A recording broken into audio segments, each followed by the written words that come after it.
اے لوگو، سن لو میری بات۔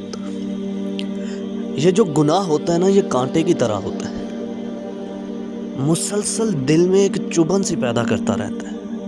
ہر ٹائم انسان کا ضمیر اسے ملامت کرتا رہتا ہے کہ تو نے غلط کیا ہے، غلط کر رہے ہو۔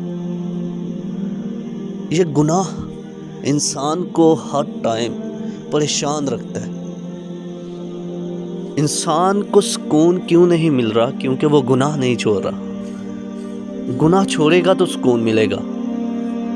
جس دن کسی انسان نے کوئی گناہ کرنا چھوڑ دیا، وہ سکون میں آ جائے گا۔ لوگ کیوں نہیں سمجھتے ہیں اس بات کو؟ سکون کیوں تلاش کرتے ہو آگے پیچھے؟ گناہ کو چھوڑو نا، تجھے خود بخود سکون مل جائے گا۔ یہ گناہ ہے جو تجھے اندر سے بے چین کیے ہوئے ہے۔ یہ گناہ ہے جو تجھے جینے نہیں دے رہا۔ یہ گناہ ہے جو تمہاری خوشی کو غم میں تبدیل کر دیتا ہے۔ کیوں نہیں سمجھتے ہو؟